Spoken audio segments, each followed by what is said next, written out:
Hi there, and welcome to game number 6 of the World Championship match between Magnus Carlsen and Re7 Anand.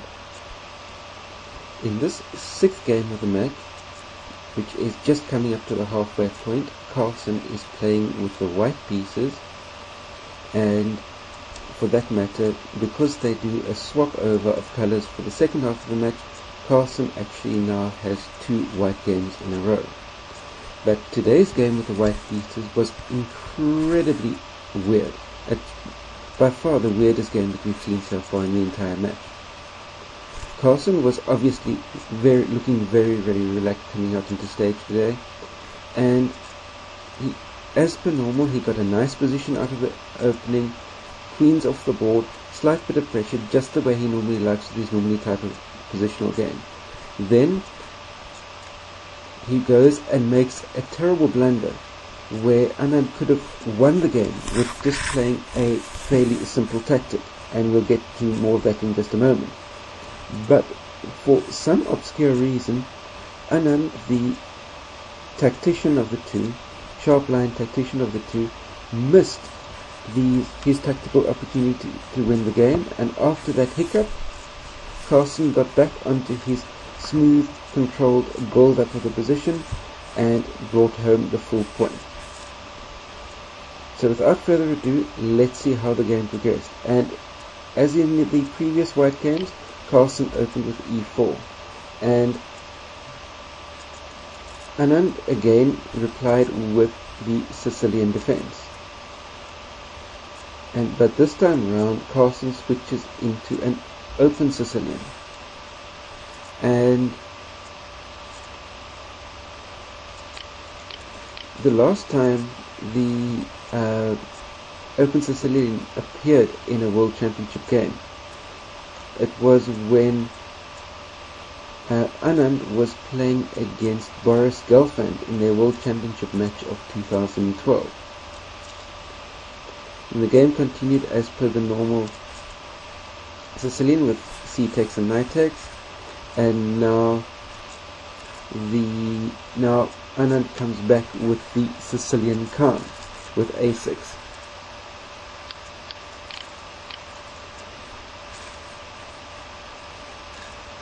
And in response to a6, Carlsen comes up with the c4 to start setting up the Maroczy bind position against the Sicilian Khan.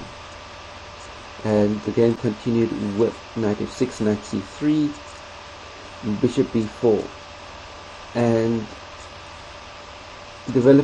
this move develops momentum by putting pressure on the e4 pawn, because by applying pressure to the c3 knight effectively puts your e4 pawn obviously under pressure.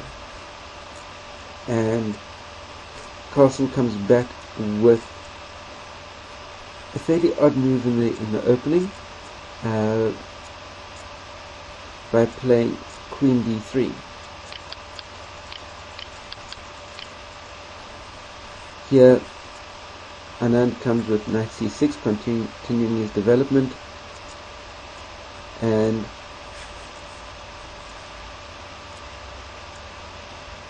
Carlsen exchanges knights, and Anand takes back with the d pawn,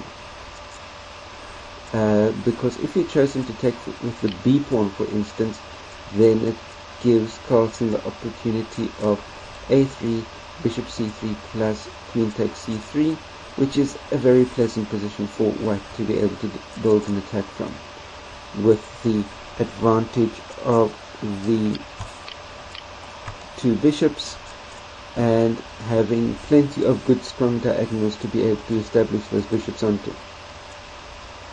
So instead, Anand took with the d pawn, and that allowed Magnus to exchange queens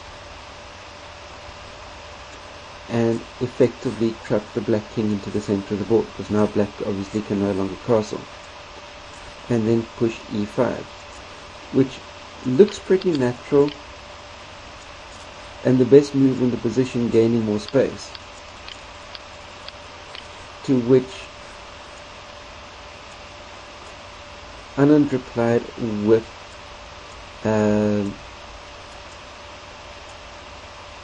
knight to d7, which can only be described as a very passive alternative.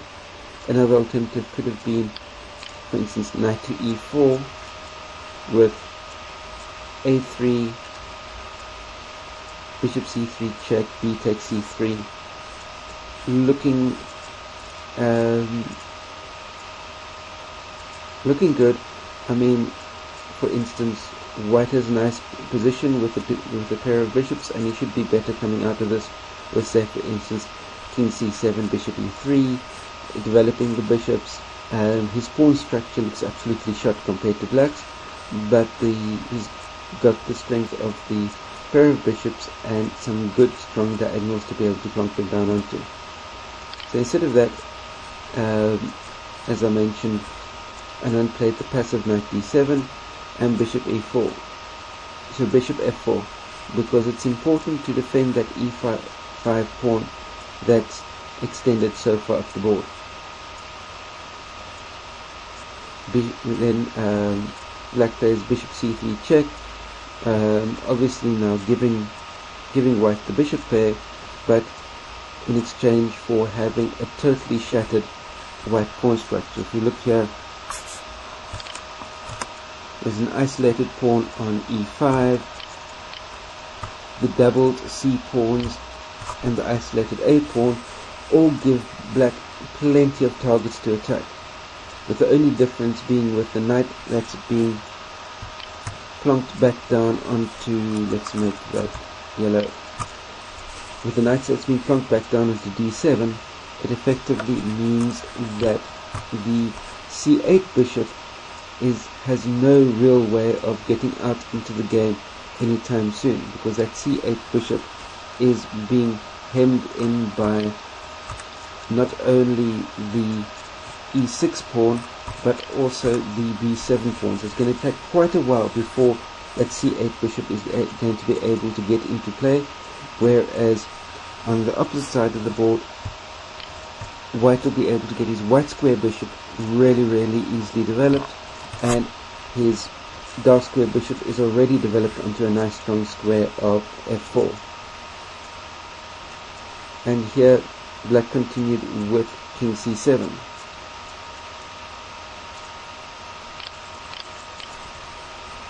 To which Magnus replied with a typical Magnus move, and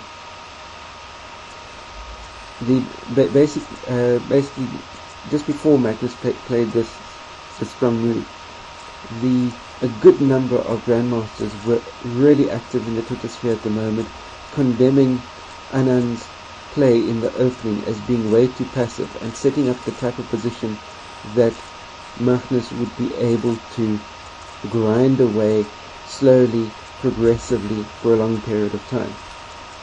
And then Carlsen uncorks his typical Magnus type move, which just allows him to grind and apply more pressure, and that's h4.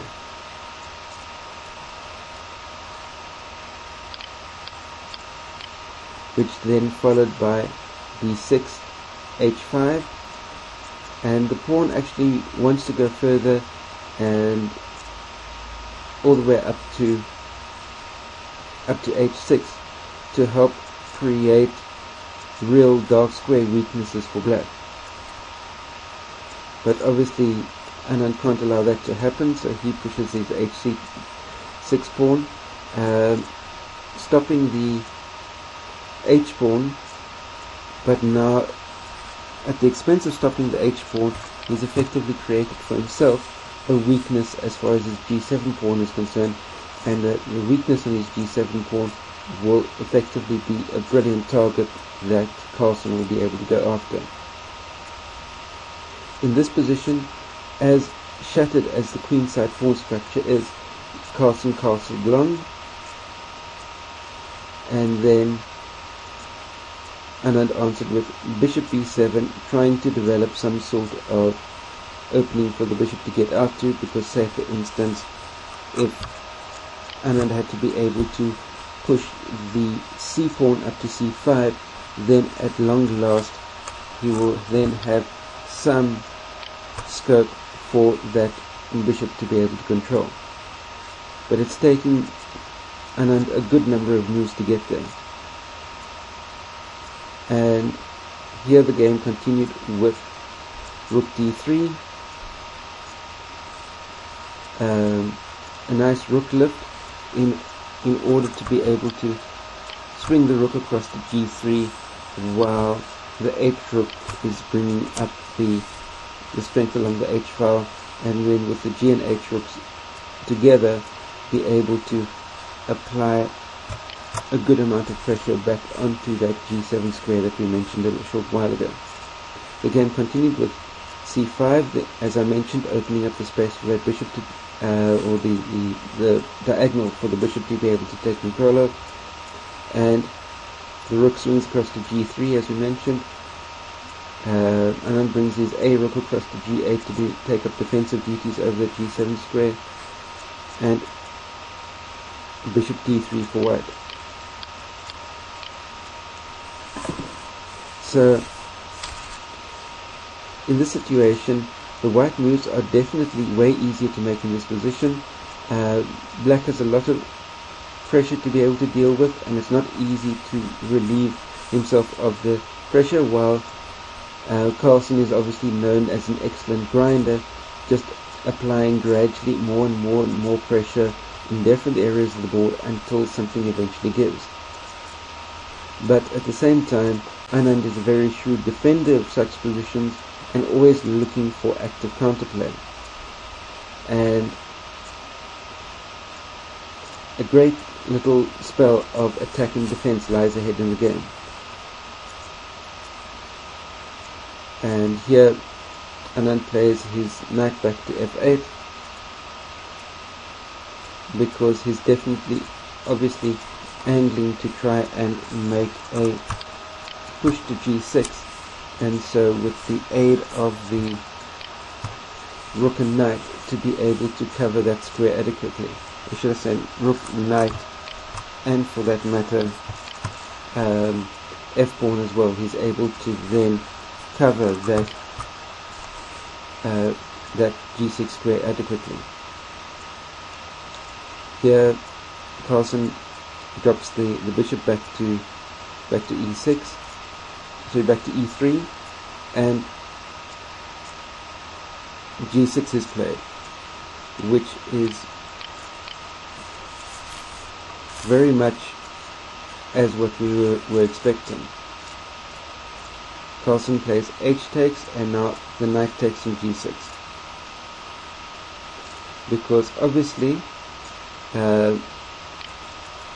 f takes e6 will be a grave mistake, because then all Carlsen will then have to do is slam the rook up to capturing on h6, and it will be effectively a one game for Carlsen.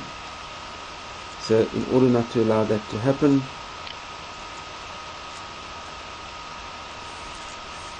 Anand captured with the knight, and now the rook comes up to h5. As Carlsen knows very well how to keep up pressure in this type of position, and he has the doubled up bishops controlling the pairs of diagonals. He's got the doubled up rooks applying pressure along the pairs of files, so which means that everything is looking decidedly serious for black on the king side.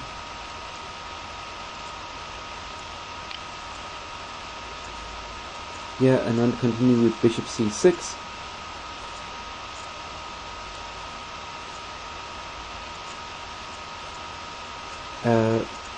and Carlsen continued with bishop c2.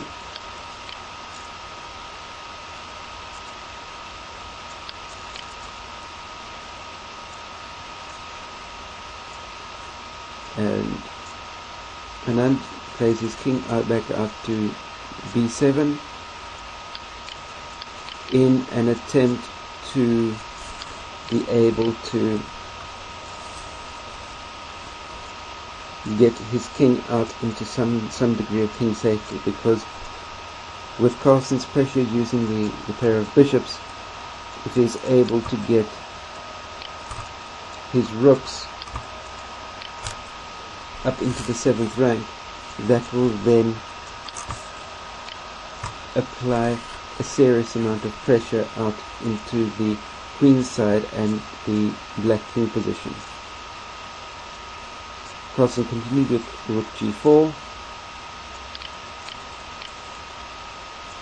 a5, bishop d1, rook d8, bishop c2, rook dg8, and here is where Carlsen plays his blunder. In this position, Carlsen played an incredibly bad mistake that's very, very uncharacteristic of him, and he played king d2, which allows a very, very simple tactic that would allow Anand to be able to win a pawn.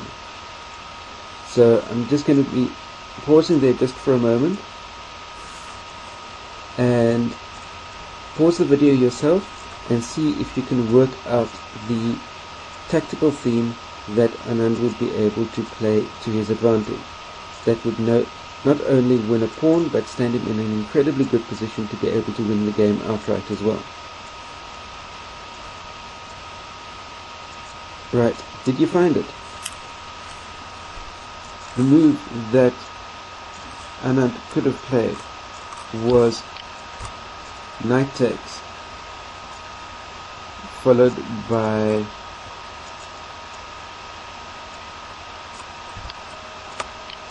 rook g8, followed by the knight taking on c4 check. The king would have come up to b3, for instance. The knight would then have travelled down to b2 with check. The king would have then come back to e2, and then only at that stage would Anand then have recaptured the rook, so which meant that in the process both the e5 pawn and the c4 pawn would have fallen in short succession, and that would have left Anand with the incredibly comfortable situation of 3 versus an isolated 2 as far as the pawn setup on the queen side of the board is concerned, and really, really simple for Anand to be able to have converted that into the full point. But instead of being able to make use of this brilliant tactical theme that Anand had at his disposal, he in turn, between inverted commas, blundered right back by playing a4, and by blundering right back, it meant that Carlsen could then realign everything and get his king to e2, because that would have then meant that the knight capture on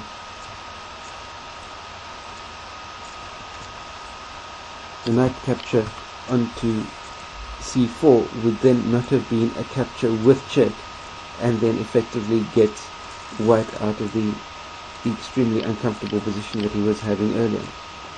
Here Anand continued with a3, f3, rook d8, king e1, and now Carlsen is effectively playing a bit of a waiting game here. Another way that he could have continued the game straight out towards an endgame was by starting to exchange by playing bishop takes, f takes, rook takes, bishop e8, rook g7, rook d7, rook takes, bishop takes, rook takes h6, rook takes h6, bishop takes h6, bishop a4, bishop c1, bishop c2, bishop takes a3, bishop b1, g4, bishop takes a2, king d3, king c7, bishop c1, and king d7, and black should have absolutely no problem whatsoever being able to hold this position out for a draw.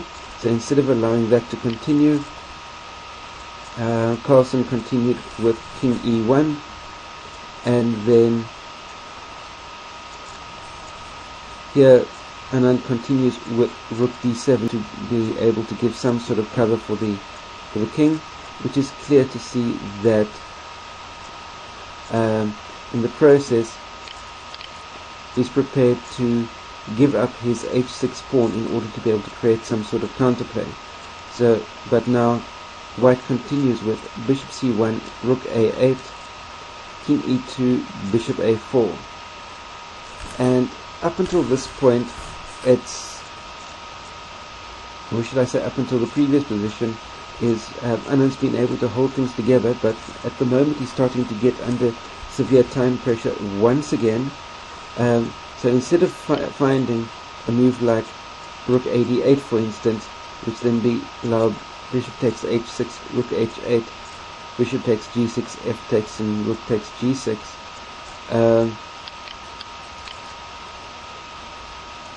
then white is basically pinned, because the bishop is pinned with the expense of the possibility of losing the rook.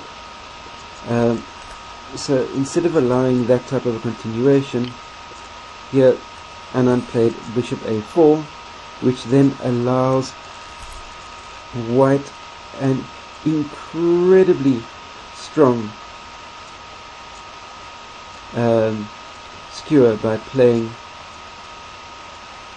bishop e4 check, forcing black's bishop to come back from its powerful a4 square back to c6 to defend. And now it's basically all over, because, for instance, if black had continued with, instead of bishop c6, by continuing, say, with something like king a7, then all that would have happened would have been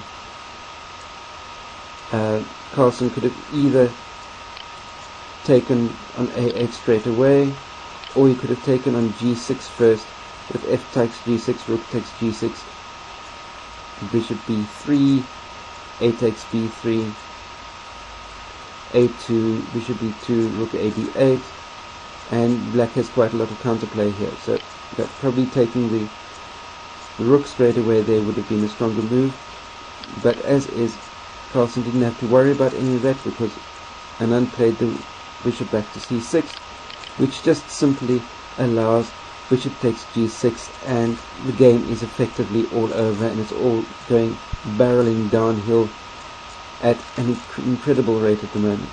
Because now f takes g6, rook takes g6, bishop a4,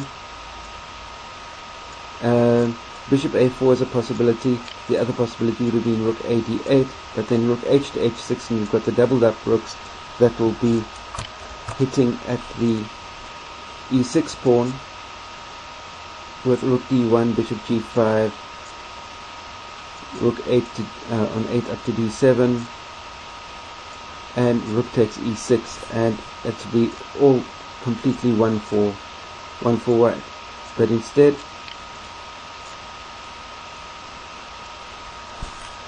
Anand plays the rook back down to a4, and now it's time for Carlsen just to mop up the pawns, and he starts by grabbing the e6 pawn, rook d1,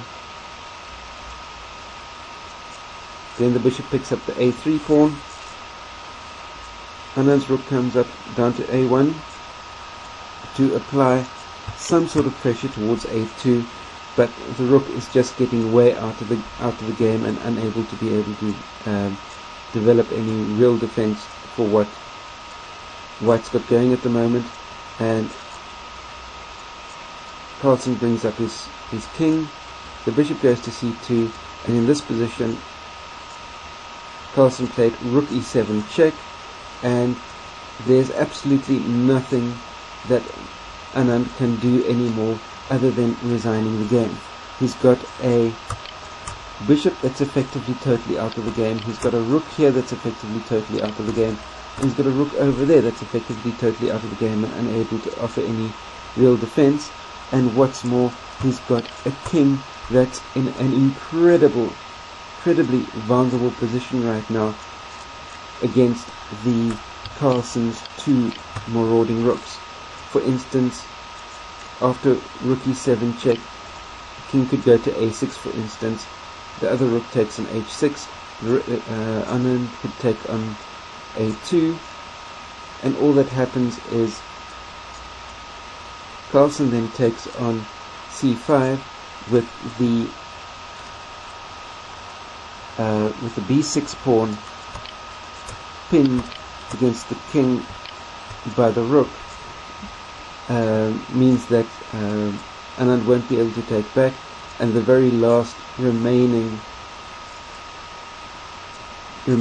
black pawn will drop on the very next move, and in that situation you'll have Carlsen with 5 pawns to 0 advantage going into the endgame, which will just be a matter of course before one of these connected kingside pawns marches through in queens, and that will be the game in a complete nutshell. So getting back to rook e7, in this position Anand resigned the game, so that's effectively how the game was won. Please post your comments and questions down below as well, and click the thumbs up like button just underneath this video screen. Share this out amongst your chess friends, and also while viewing this on YouTube, click the big red subscribe button as well. That way you'll be able to stay subscribed to my channel and pick up my game commentary on every single one of the games remaining in this World Championship match between Magnus Carlsen and Re7 Anand. And I'll be seeing you tomorrow for my commentary on game 7. Tomorrow is a rest day, I forgot. I'll be seeing you once again on Monday for game 7, as we'll see whether or not Carlsen with the white pieces yet again can inflict even more damage and take the match out to a 2-game gap. But as it is, after 6 games, Carlsen leads the match 3.5 points to 2.5 points. Take care, stay carved up for the win, and I'll be seeing you next time. Cheers.